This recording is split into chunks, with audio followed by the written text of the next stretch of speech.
Os dois suspeitos de terem participado do homicídio de Gildo Cedora, no último dia do ano, ou seja, dia 31 de dezembro, se apresentaram ontem na Delegacia de Homicídios de Cascavel.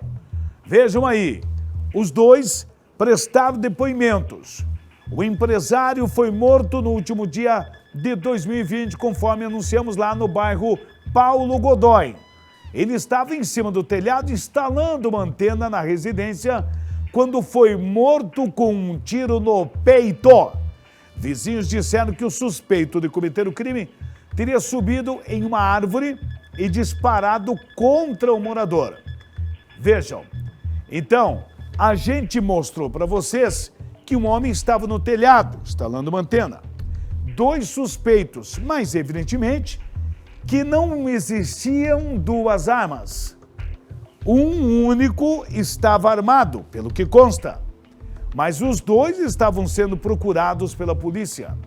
E a gente continua nesse assunto, agora ao vivo, com a repórter Beatriz Frenner, porque hoje cedo a delegada doutora Ana Palodetto, concedeu uma entrevista coletiva sobre este caso.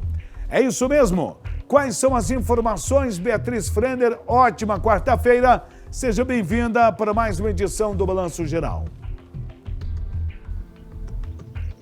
Muito obrigada, Paranga. Ótima quarta para você também e para todo mundo que está assistindo a gente em casa. Olha, assim como qualquer outro crime de homicídio, né, esse também foi aí muito aguardada a resolução, está sendo muito esperada.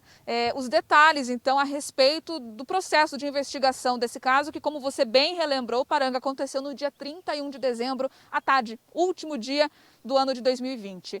A doutora Ana Palodetto, responsável pelas investigações, delegada do Grupo de Diligências Especiais de Cascavel, falou então com a imprensa a respeito dessas investigações. Ela acredita que esses suspeitos, os dois que se apresentaram na delegacia, fizeram isso justamente porque as imagens deles, né, a identificação foi divulgada pela delegacia, já que eles foram flagrados por câmeras de segurança ali na região do bairro Paulo Godoy, onde aconteceu o crime.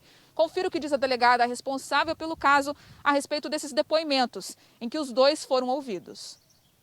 Esses dois indivíduos, então, eles se apresentaram à delegacia de polícia e foi, então, feito o interrogatório dos mesmos. Eles apresentaram uma versão que ainda precisa ser confirmada, por óbvio, não é? Apresentaram outros elementos, outras pessoas que estavam não envolvidas no delito, mas envolvidas na cena do crime, que podem estar confirmando ou não o que eles disseram. Um deles assume a autoria. A versão sobre a motivação, ela ainda está um pouco dúbia, não foi uma versão muito verossímil. Então, justamente, precisamos aprofundar as investigações, porque seria muito precoce e temerário, neste primeiro momento, dizer qual foi efetivamente a motivação. Então, o inquérito continua porque, veja bem, é um caso que precisa ser aprofundado. Então, eles vieram, assumiram, um deles assumiu a autoria, mas inúmeros detalhes precisam ser comprovados, checados, em especial a motivação. Tá certo, então, fica esse questionamento por parte da delegacia aqui de Cascavel, né, a delegada responsável pelas investigações, que ainda precisa concluir o inquérito, ouvir mais pessoas para propriamente ter a resposta de qual seria a motivação desse crime. Um dos detalhes aí desse depoimento dos suspeitos é de que eles se encontraram, um deles apenas efetuou o disparo e logo na sequência eles se separaram e não tiveram mais contato.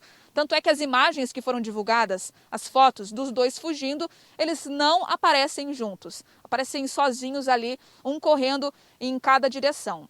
Então a gente aguarda a conclusão do inquérito, os dois foram ouvidos, se apresentaram na presença de uma advogada e por aquela questão burocrática, né, Paranga? Passou ali o período do flagrante, eles não permanecem presos, prestaram depoimento e ficam liberados. Uma prisão preventiva ou do próprio julgamento só vem a partir de uma determinação da justiça. Paranga.